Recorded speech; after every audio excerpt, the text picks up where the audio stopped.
I'm sorry, it's old habit. Old habit, yeah. That's our normal chair at normal times. When do you think we'll be able to? Hard to imagine. Do we want to be normal again? I kind of like that. Certain things are okay.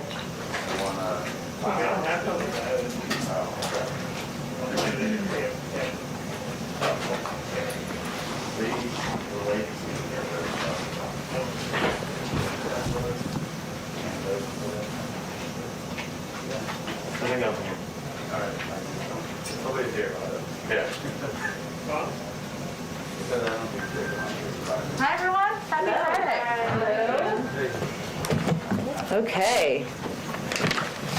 Special guest, member of our Jobs Cabinet.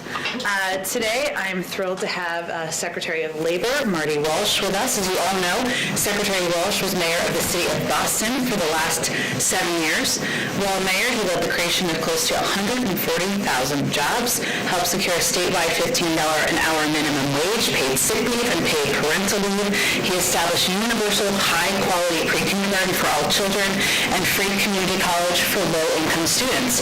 After following his father into Labor's Local 223 in Boston, Secretary Walsh rose to head the Building and Construction Trades Council from 2011 to 2013. Before serving as mayor, he was a state representative for one of the most diverse districts in Massachusetts. There he focused on creating jobs, protecting workers' rights, expanding mental health treatment, and investing in public transit. As always, he's happy to take a couple questions. I'll be the bad cop, but with that, we'll turn it over to you. Thanks, Sharon. Thank you very much, Janet, and it's an honor to be here today. I want to also thank President Biden and Vice President Harris for inviting me to share an update on the economic recovery at this important moment in time. The news today, under the President's leadership through the American Rescue Plan, the America's workforce is climbing out of a deep hole that COVID has put us in. Our recovery is building momentum, and many more Americans are certainly returning to work, as we can see. But we still have a long way to go, and there's a lot of work to do. Today's Bureau of Labor Statistics reported that the American economy added 916,000 jobs in the month of March. The unemployment rate edged down to 6% from 6.2% in February. That's certainly good news for over 900,000 working men and women and families in this country. We saw significant job growth in most sectors of our economy, and it's clear that the national vaccine program is not only saving lives, but it's enabling more people to get back to work. Relief checks and expanded unemployment benefits are not only putting food on the table, they're also stimulating our local economy. The supports that are being put in place for rent, mortgages, child care, schools, small businesses, and emergency paid leave are giving workers the security they need to hold on and start planning for a better future. The American Rescue Plan certainly has had positive effects across our economy, laying down the foundation for continued recovery. At the same time, over 8 million jobs that existed a year ago today are yet to return. Millions of people in this country are still hurting, and disparities within the workforce continues to be a major concern. The African American unemployment rate in March was 9.6%. The Hispanic rate was 7.9%, compared to the 5.4% for whites. In addition, barriers to the labor force participation for women continue to be a problem that has been exposed and exacerbated during this pandemic. We must continue to address the fact that working people and communities already suffering the most from inequality were hit the hardest during the COVID illness and job loss. That's why American Jobs Plan proposed by the President Biden this week is so vital to our future. It tackles each of these issues head-on and with bold action. The plan offers a necessary path forward towards sustainable economic growth that is robust, competitive, and inclusive. As a former mayor, as Jen mentioned, as a former mayor, I know all about infrastructure needs. This plan would move us into the 21st century and to the forefront of the world in transportation, in clean energy, in high-speed internet, and would create millions of good jobs all across the United States. A report issued by Georgetown University's Center on Education and Workforce found that the American Job Plan would create over 8 million jobs for people with just a high school diploma alone. It would increase the share of infrastructure jobs from 11% to 14% of the jobs in this country, reviving the blue-collar, middle-class economy all across our country. As Labor Secretary, I'm thrilled by the investment it would make for American workers in their skills, in their opportunities, and in their right to organize and advocate for better paying working conditions and jobs. Those investments will create and open up access to good manufacturing and construction jobs. There's also a major investment in our caring professionals, an industry where 1 in 6 workers who are disproportionately women of color live in poverty. We've seen how much our families depend on child care and seniors' care over the last year. Those skilled, compassionate workers need and deserve a better deal. The American Jobs Plan would also double the number of registered apprenticeships to over 1 million, while ensuring these programs reach those who have been left out in the past. I've personally seen the benefits of union apprenticeships up close. As mayor, I launched an apprentice program as mayor and as a labor leader. I've seen them change lives of women and people of color in low-income communities in the city of Boston. For those reasons and many others, this plan that is the fuel to a true engine of our economy. The working people certainly will run off that. It's not only the numbers that tell the story of the economy. This is about the conversations Americans are having at kitchen tables all across our country. Over the last 2 weeks, I've talked to parents, I've talked to child care providers, I've talked to small business owners, members of the labor unions, frontline public employees and federal and local employees, mayors all across America, cities both large and small. I've talked to senators, I've talked to a couple of governors. They continue to be concerned about the situation and what they're seeing in their communities. But everyone seems to be optimistic and hopeful. They all see a pathway forward. Today's data shows while jobs are coming back, unemployment remains a necessary lifeline for too many people, for millions of Americans. But a new opportunity, a good job, providing for your family, building up your community, those are the things that will allow us to dream again. And that's exactly what we're working for in this administration and all across America. With that, I'll take some questions. Right, Andrea. Secretary Walsh, we've got some factory owners in the Midwest telling us that they're really struggling to get people to take their jobs. So if we're going to add 19 million jobs, where are the people who take those jobs going to come from? And how do you need to do extra training? Well, first of all, in this bill, there is job training money and there's workforce development money. And I think the biggest thing that what I've heard, a lot of workers are concerned about is COVID-19. People are still afraid of the impacts of COVID-19, still too many deaths, too much loss of life. And I think that I know that the president's plan is a competent plan, a vaccine plan to get more and more shots out. And the president, I think, doubled down on his efforts the other day about the vaccine. He reaches his vaccine goal of 100 million vaccine shots, and now he's shooting towards the 200 million. That's going to make a difference. And I think what we've seen a little bit in some of the economy today, the numbers, is people feeling comfortable coming back into the workforce. People need to feel safe. The president stressed today, wear a mask, wash your hands with soap and warm water, physical distance, be careful, stay separate. All of those things are still very much you have to do, any state, any city in this country. But there are gaps in even now, even before COVID, there were gaps between what was available in terms of jobs and people who were willing to take them for, sort of manufacturing positions and things like that. I mean, I think that the numbers right now, when you look at the numbers, we still have 8.4 million people out of work. And there's another nearly 2 million people that are not in the workforce. Again, I think it comes down to safety. I think it comes down to fear. Even within the Department of Labor, a lot of conversations I've had with the employees of the Department of Labor asking us, when do we come back? What are the safety precautions going to be put in place? We're not bringing people back right now. I think that as mayor of the city of Boston, I heard it every day. People want companies and people want people to come back into work, but people are still fearful. I think as we get through the next couple of weeks here, I think that will shift and change. I think as people get vaccinated, as more and more people continue to get vaccinated, I think you'll see more and more people want to come back into the workforce.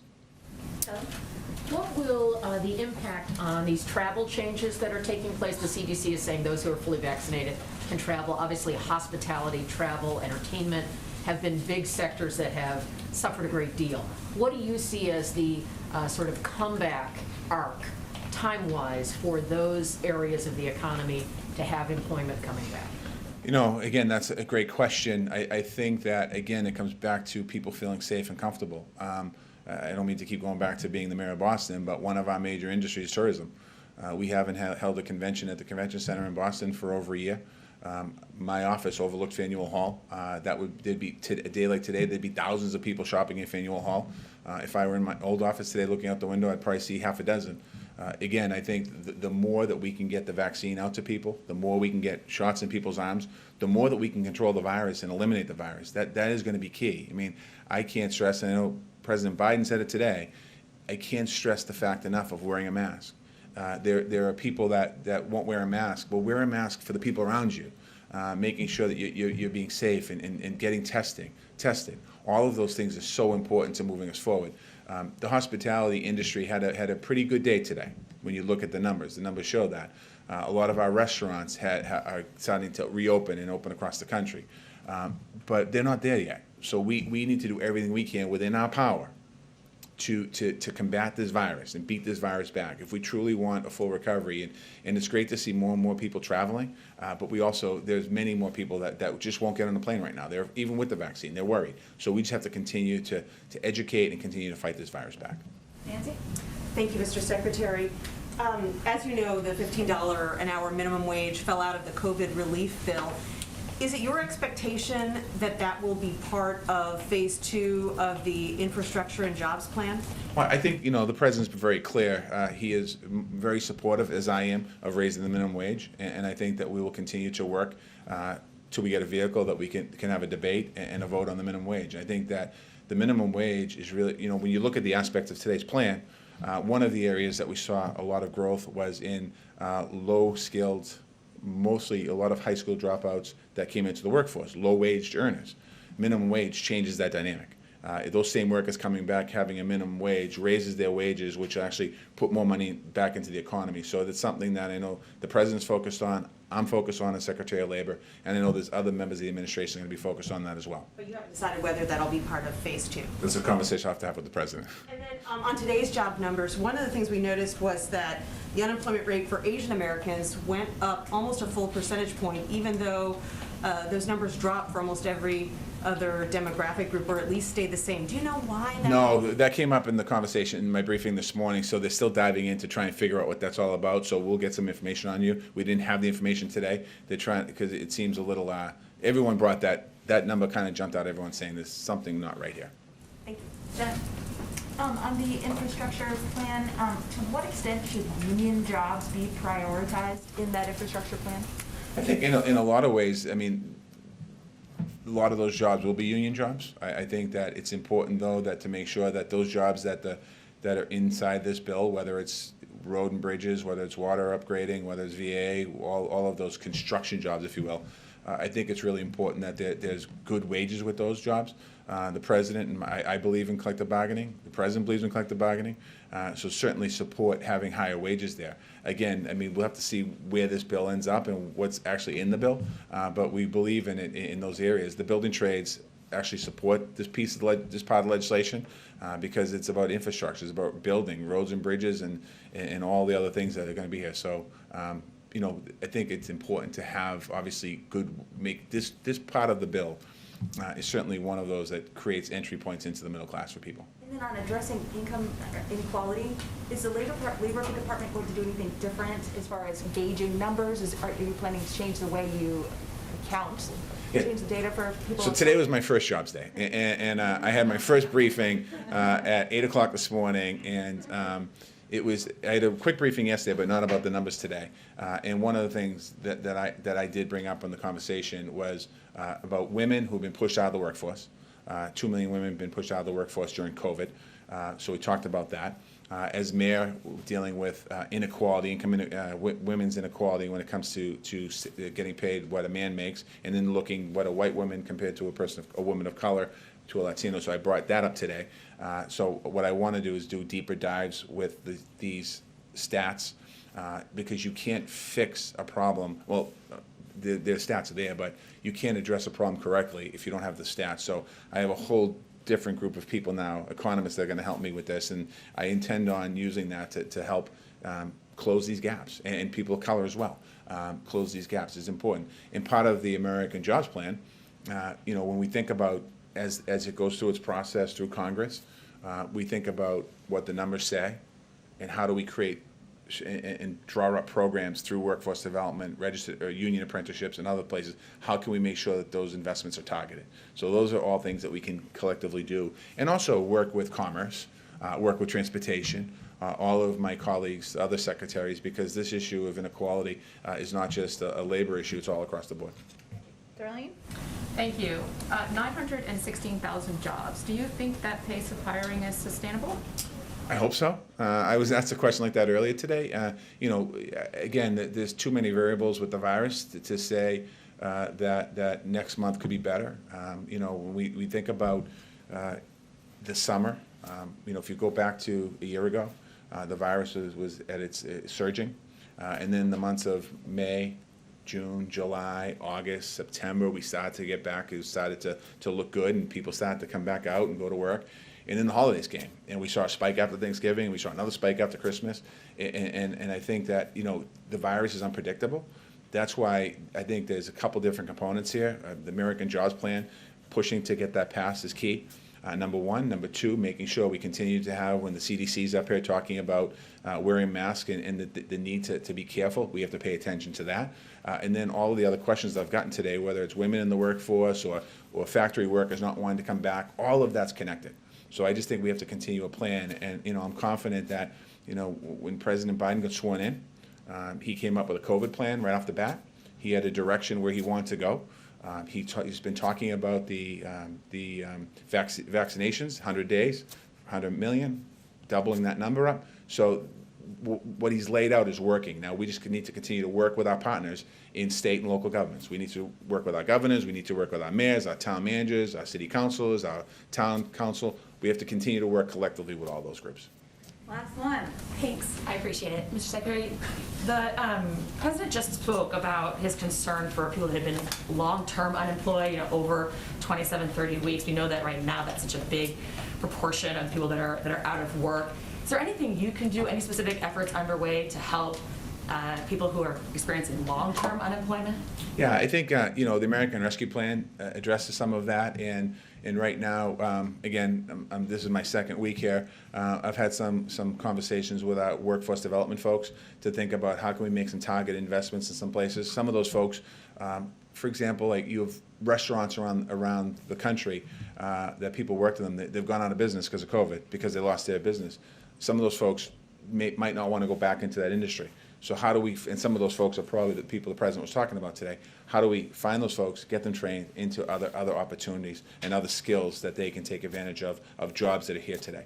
I think that's one of the things we have to do. And do you support the push by Amazon workers in Alabama to unionize? I support everyone's right to collectively bargain. I think we're all kind of waiting to see what the result of that election is, but I certainly believe everyone, as the President does, everyone should have the right to join a union if they choose. Thank you, Secretary. Right. Thank you, everyone. You've been waiting to say that. I did tell him next time he comes back, he won't get as nice of an introduction. So he's prepared for that. Just a couple of items for all of you at the top. 3 new reports over the last 24 hours underscore the critical importance of passing the American Jobs Plan, the jobs it will create, the type of workers who will benefit from it, and why we can pay for it by asking big corporations to pay their fair share. First are the jobs. A report from Moody's Analytics that came out yesterday afternoon projects that the economy will create 19 million jobs over the next decade if Congress passes the American Jobs Plan. Moody's also projects that the plan will help reduce the unemployment rate and drive up labor force participation on a sustained basis over the decade. A lot of the benefits will continue once the American Rescue Plan is played through. Second are the blue-collar workers who are going to benefit from this plan. According to another report from Georgetown University's Center on Education and the Workforce, an investment like the Jobs Plan would, quote, reverse a long-term decline in jobs and earnings for those with high school diplomas or less, which Secretary Walsh already touched on, creating 8 million jobs for this population. Create jobs at every education level, but the majority of infrastructure jobs will be for people with no more than a high school diploma. Finally, is why we can pay for this once-in-a-century investment in jobs and growth by asking corporations to pay their fair share. Another new report, people were busy reporting yesterday, by the Institution on Taxation and Economic Policy revealed that 55 big corporations paid $0 in federal taxes on 2020 profits. In fact, these companies actually received billions of dollars in tax refunds. So we believe they can pay more of their fair share so that we can help fund this once-in-a-generation investment. A couple of other scheduling announcements.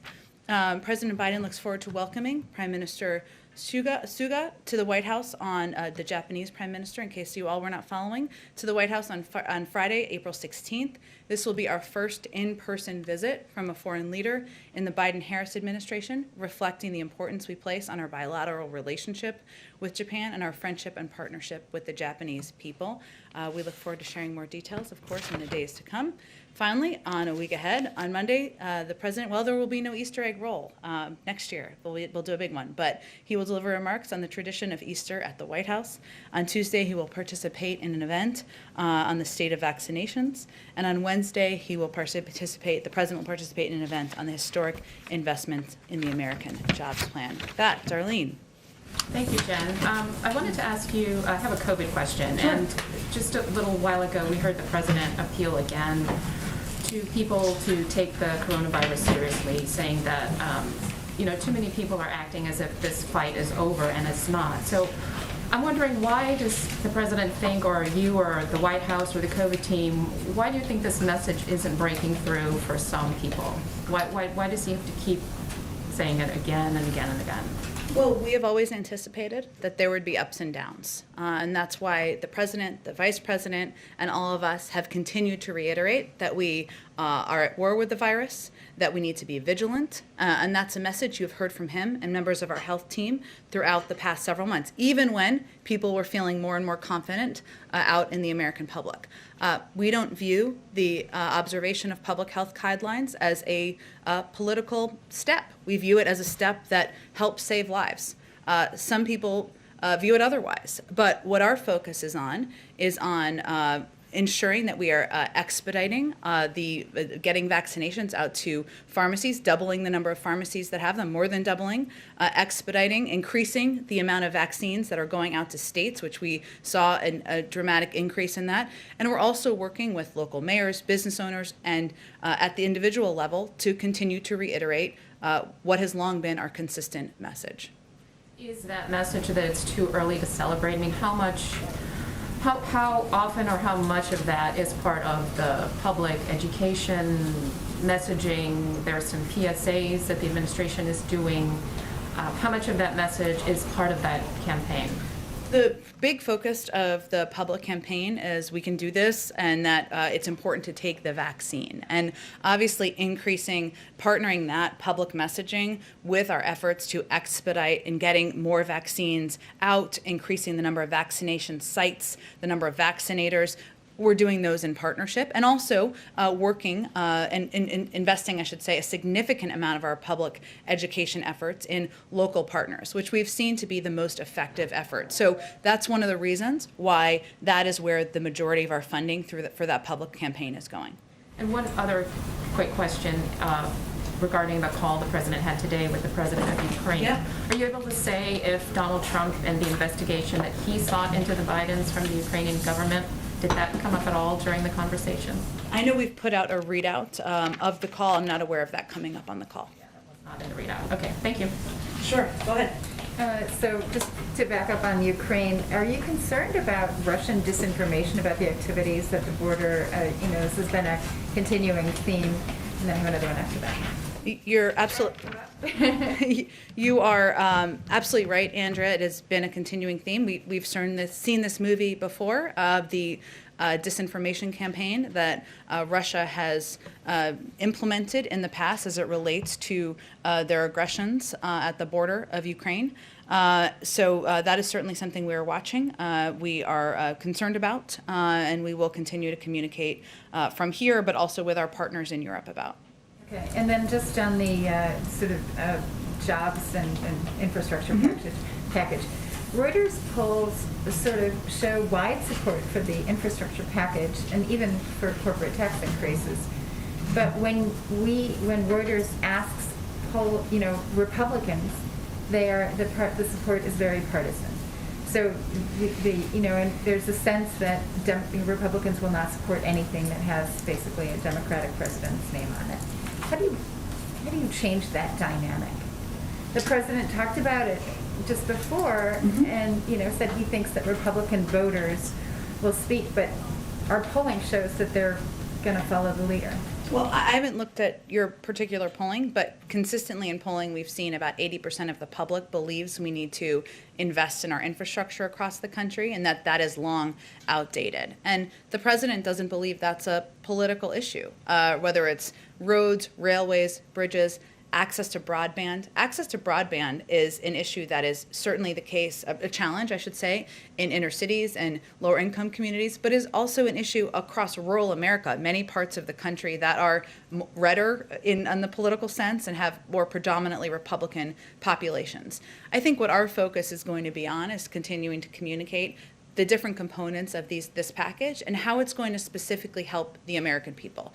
We don't see it as a politically charged package or as a partisan package. And most polls you look at, when you look at the components of it, as you alluded to, are consistent with that. So that's what our focus will be on. We just announced it 2 days ago, so. Just real quick, on another foreign policy one. So in Geneva, in Vienna now, there's this discussion about having, U.S. and Iranian negotiators are to be in Vienna at the same time, but not meeting directly. Right. Can you say a word about what you expect to come out of that shuttle diplomacy and how soon you think you could actually sit down at the table together with the Iranians? Sure. Well, for people who haven't been following it as closely as you, let me catch you up. We've agreed to participate in talks with our European, Russian, and Chinese partners to identify the issues involved in a mutual return to compliance with the JCPOA with Iran. This is a welcome and potentially constructive early step, even if the diplomatic road ahead may be long, as it was during the first negotiations around the JCPOA. We are very clear-eyed about the hurdles that remain. These talks will be structured around working groups that the EU is going to form with the remaining partners in the JCPOA, including Iran. And the primary issues that will be discussed are the nuclear steps that Iran would need to take in order to return to compliance with the JCPOA, and the sanctions relief steps the United States would need to take in order to return to compliance as well. We don't anticipate presently that there will be direct talks between the United States and Iran through the process, though we certainly remain open to them. Go ahead, Kelly. On the southern border of the United States, Customs and Border Protection has some new preliminary numbers about unaccompanied minors crossing in March, and they are way, way up. 18,500, again, preliminary number, but a big jump, suggesting it's more than seasonal, suggesting it's more than just the conditions on the ground. Is there a sense now that the administration needs to do something different in terms of the message of this is not the time to come, but children who are unaccompanied will be protected and cared for and be able to stay? Is there any movement on that as the message? That continues to be our message, and we continue to look for ways to project it more broadly and more effectively in the region. But that is a sliver of what our efforts are, and we don't feel that simply telling people with more PSAs not to come, that is going to be the only way to reduce the number of people who are taking the journey. So in addition to that, we of course have these conversations that started last week that will be ongoing and will continue with our envoy and our officials who will be working with governments and officials in the Northern Triangle to talk about addressing conditions and talk about reducing the temptation to travel. Some of that will of course be aid and assistance and a discussion of that. The president's proposed $4 billion in his own plan, but some of it will be, of course, continuing to communicate directly with the region. And we also will continue to reiterate that our policy remains in place in terms of implementing Title 42 authority, and that the vast majority of adults are turned away. These numbers are certainly, we are not naive about the challenge, but what our focus is on is solutions and actions to help address the unaccompanied minors who are coming across the border and making it less of an incentive to come, including also continuing to implement the Central American Minors Program so kids can apply and people under 18 can apply from in-country. Does the president see the vice president's role in stewardship of this issue, dealing with more than diplomacy and dealing with some of the operational issues that are being dealt with along the border with the Bureau and Border Patrol and HHS?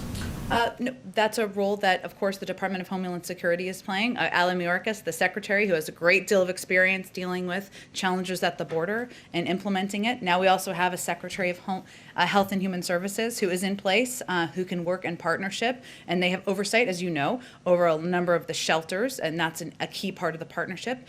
But the vice president's role is really focused on the Northern Triangle. Go ahead. Following up there, if it's such a pressing issue, I know you've been asked this in the room before, but it's such a pressing issue, why hasn't the administration named a CBP commissioner or an ICE director yet? Those are certainly important roles, and ones that we are eager to fill. I don't have an update on the personnel there, but we also have a number of experienced leaders, including the Secretary of Homeland Security, who had served as Deputy Secretary in the past, and others throughout the agencies who are implementing our work on a daily basis. Just last week, you were asked if there was a consideration for immigrant in particular to be in either of those spots. You said you talked to the president about that. You had that conversation with him. Does he think that's important? I don't have anything more about what characteristics will go into the personnel other than somebody who's qualified and, of course, prepared to implement as quickly as possible. But we don't have a shortage of talented, experienced, qualified personnel addressing these issues. That's not the biggest challenge we're focusing on right now. The biggest challenge is expediting processing, ensuring we have more shelters available. We've made some progress in those areas, but there's still certainly more work to be done. Can I ask you too quickly just on the Georgia law? I had a conversation with the lawyer for Representative Cannon, who was arrested there outside Governor Kemp's office, and he said over and over he thought the Justice Department needed to get involved in what was going on in Georgia. The president last week said that the Justice Department was looking into options, that he was looking into options. Can you update us on whether if there's anything to update us on, Justice Department looking into options to get There involved? just wouldn't be from here. It's an independent Justice Department, so I would certainly refer to them on any plans they have. And any response from the White House to get involved? I mean, any update on whether the White House in any way will respond to the Georgia law? Well, beyond the Department of Justice? I mean, so is that it will only come from the Justice Department? I don't really understand your question. The president said he was looking into his options. So Yeah. are there any other options beyond what we would see from the Justice Department? Well, I think there's one category, right, of legal action. We'd leave that in the Department of Justice hands. They're an independent agency, right, in that sense. They'll make independent decisions, I should say. The president, I think, was referring broadly to the importance of continuing to advocate for the expansion of voter access and the expansion of making it easier for people to use their civic duty to elect officials. So there are obviously pieces of legislation that are working their way through Congress. That's a way he'll continue to be involved. He will continue to communicate with and work with leaders like Stacey Abrams and others who are, implementing grassroots activism across the country. So there are a lot of roles the president can play. I would just put it in a different category than whether there's a Department of Justice legal step, because that would be up to the Attorney General. Go ahead. Thanks, Jen. On the issue of voting rights, the president said that he would support Major League Baseball moving the All-Star Game out of Atlanta. Now a similar bill has passed the state Senate in Texas. So does the president believe that Texas businesses should move out of the state or boycott the state if this bill is signed into law? Well, first he didn't call for businesses to boycott. Businesses have made that decision themselves, of course. He also was not dictating that Major League Baseball move their game out of Georgia. He was conveying that if that was a decision that was made, that he would certainly support that. And that's true in the context of the remarks he made in that interview. What does the president believe the responsibility of businesses is in this debate? They're in terms of activism or taking... When it comes to voting rights bills in the states where they reside and where they call home, what does the president believe the responsibility is of businesses when it comes to this issue of voting rights? Well, the president has made his view clear, that he believes that he has major concerns about the bill passed in Georgia. He's consistently argued it should be easier and not harder to vote. And he believes that making it a criminal act to deliver water to people waiting in line is not making it easier. We're also not calling from here for specific actions from businesses. Can you tell us a little bit more? The president said this morning that his infrastructure plan would create 19 million jobs. Mm-hmm. Can you explain a little bit more about how the White House came up with that figure? It's not our figure. It's actually a figure by Moody's. Okay. And then on another subject, is the president aware of the reporting and the investigation into Congressman Matt Gaetz? And does he believe that the congressman should resign? I don't think we have any further comment. I'd refer you to the legal authorities on that. Go ahead. Can I ask you about the funding and the rescue plan for Medicaid expansion, specifically whether the administration is reaching out to the dozen states that have not expanded to encourage them to take that funding? and how flexible you're likely to be on any waiver requests for things like adding health savings accounts or work incentives that some states say that would have to be included in order for them to expand. It's a great question. Obviously, the president is certainly supportive of and an advocate for states expanding Medicaid, access to Medicaid. He thinks it's a way to ensure more people are covered in states and have access to affordable health care. But in terms of flexibility, I'll have to talk to Jean, who I want to get in here and talk to you guys soon, too, about any specifics there about those discussions with states. But are you doing anything in terms of reaching out to them, any outreach campaigns in general, aside from whether you're talking specifics about waivers yet, but Yeah.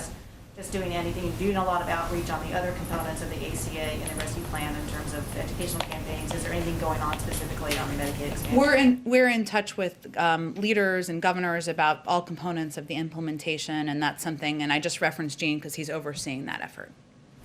Go ahead. Thanks, Jen. On Russia again and the international payment system, is the White House still seriously considering disconnecting them from that payment system, that SWIFT system? Is that still a live round? Let me see, Jen, if I have anything specifically on this. I know we've talked about this a little bit in the past. I don't know if I have anything new on this. I'm happy to talk to our national security team and see if we have a specific. And then is there any update on the budget preview document that the White House was talking about putting out? We expect it to be soon, but not today or this weekend. So rest easy. Thank you. Go ahead. Thanks, Jen. I have a couple different questions. I wanted to ask about the president's Easter plans, because he said on his phone call with faith and family community leaders that he would probably get together with family for Easter because they've all been vaccinated. So what kind of message is that sending if he's asking Americans not to have small gatherings until the 4th of July, but he's saying he'll be with family for Easter? So can you clarify how big family? Well, I don't have a specific number of family members, but I can assure you that the president strives to be a role model in every aspect of how he's living in this difficult time we're all going through.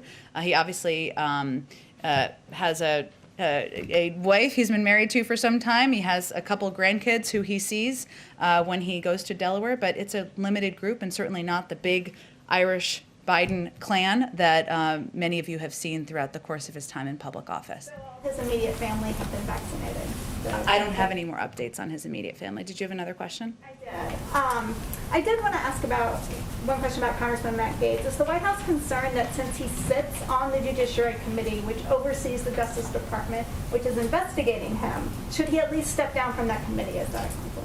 Those are decisions that we'll let leaders in Congress make. Go ahead. Thank you, ma'am. A couple quick questions. During the pandemic, we've seen deaths of despair increase, and there's concern with regards to the designation of fentanyl analogs as Schedule 1. I'm hearing from folks on Capitol Hill that because the substance expires on May 1st, they're worried that if that Scheduling 1 of fentanyl analogs doesn't get renewed by May 1st, that more of that drug could come across the southern border. I know Manchin and Portman have a bill on this. Yeah. Does the president support making analogs permanently Schedule 1? It's a really good question. I know that in terms of addressing the flow at the border, that would certainly be the State Department to address. I'll have to talk to our legislative team about kind of our role in this legislation. I'll follow up. And then, the president had voiced his support for MLB making a decision about the All-Star game in Georgia. I'm wondering, when can we expect a final determination from the president about the United States participating in the Beijing Olympics, given that he said the Chinese president doesn't have a democratic bone in his body? Well, I think the U.S. Olympic Committee would play a big role in on Major League Baseball here in the United States. He actually didn't. I don't know if you heard the answer that happened a few minutes ago, where we addressed this, and I answered the question. So, and I give a little more context, but maybe you weren't paying attention to that part. Let's go to go ahead in the back. I have a question and one from a colleague who cannot be with us. The first one is we've seen a surge of cases in Canada, in Quebec, in Ontario in particular. We repeat that the best way to break surges are vaccinate fast and as much as possible. Trying to understand why the U.S. wouldn't loan more doses to Canada. Well, as you all know, and I think everybody in here knows, we are loaning approximately 1.5 million doses of AstraZeneca to Canada, allowing them to receive doses sooner than they would through the normal procurement process. And we agree that the vaccine, the virus, I should say, knows no borders, and it's important to play a role in our global effort to get the pandemic under control. But the president, as the president of the United States, his focus is on ensuring adult Americans and the American people are vaccinated. As we've seen, as we've been talking about a little bit in this briefing, we know there are going to be ups and downs in that, and we've seen some areas where the virus numbers have gone up from what they have been before. We know this is going to be an up and down war against this virus. So that's where our focus needs to remain. But we remain open to the requests that are coming in from Canada to other countries around the world. We'll continue to discuss them. Because you were talking about the virus, of course, not respecting borders, and so I have side questions on this, because the fastest Canadians will be vaccinated, the earliest we could open the border. And has it been, do you know if it's been evaluated how much it would help the U.S. economy and the growth of new jobs if the restrictions at the border were quickly loosened? I don't have any numbers on that. I will say that we certainly are eager to continue the constructive, productive relationship we have with the government of Canada, with the people of Canada.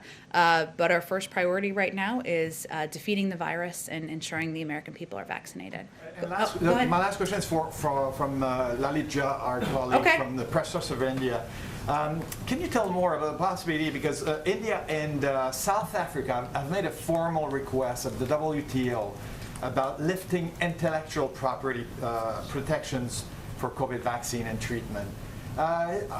Is the U.S. ready to consider this? I know we've been asked about this before, but I don't have any update on it.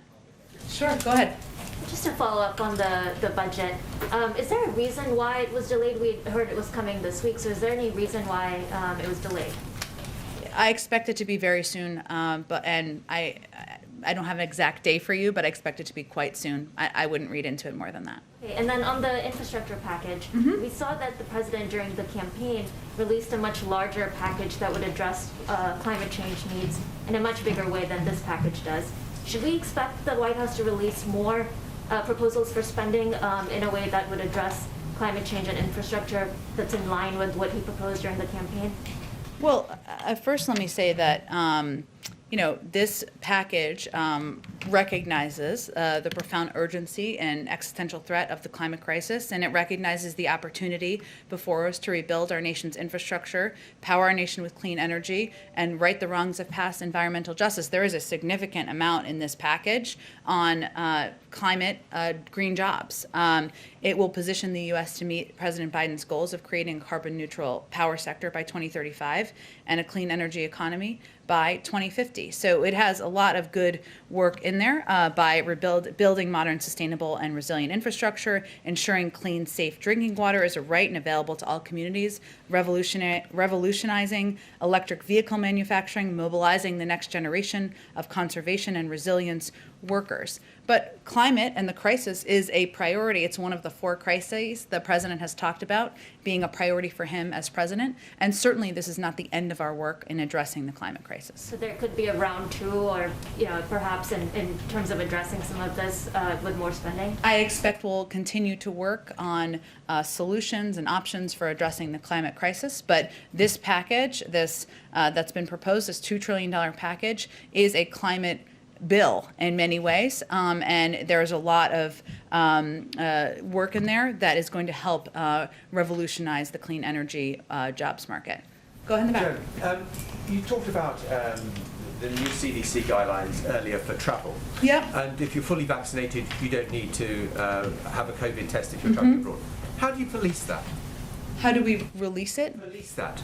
Oh, police that. I mean, do you have vaccine passports? That's a private sector initiative, and one that we expect that they would be the drivers of to determine. It's just, these are public health guidelines in terms of what is safe, and that's why the CDC updated them. But when you heard Marty Walsh talking about how people are wary about coming back to work because of these things, do you think that there might come a time where you need to have vaccine passports, which will kind of be your gateway to carrying on normal life? Again, this was a proposal made. A lot of private sector industries and companies, whether it's the airlines or even venues where they're looking forward to having big ticket events or soccer games, they're looking for ways to figure out how they can bring people back to normal and make things normal again. So this is really driven by the private sector, and we'll see what they come up with. No role for government in this. Oh, okay. Yes. Yes. Yeah. There's a security situation at the U.S. Capitol that I know you're not aware of Yes. right now. Can you just remind us, with the president not on campus here, who's with him to brief him on issues? There's a lockdown going on right now. There are reports of gunfire. That's all I know from sitting here. But can you just remind us of, when the president's not here, how he's informed of these things? Absolutely. I'm obviously not aware, as Kelly acknowledged, of the situation at the Capitol. The President of the United States always travels with a national security rep, of course, with somebody who serves as essentially an acting chief of staff, typically a member of the press team who travels regularly to kind of reconstruct the team that's around him in the White House. And there have been some changes to the perimeter outside here, with the vice president no longer in residence at the Blair House. Anyone aware if there's any change in posture to the security here at the White House? For currently, in response to the events right now, I don't have any update, but we will venture to get one for you should there be an impact. Thanks, everyone. Jen, would you come back out to brief us? Yeah, absolutely. Appreciate that. Absolutely. Thanks, everyone. Can you let us know who's with them, if possible? I can. Thank you Yep, so I much. certainly can. Thank you. Thank you. Appreciate it.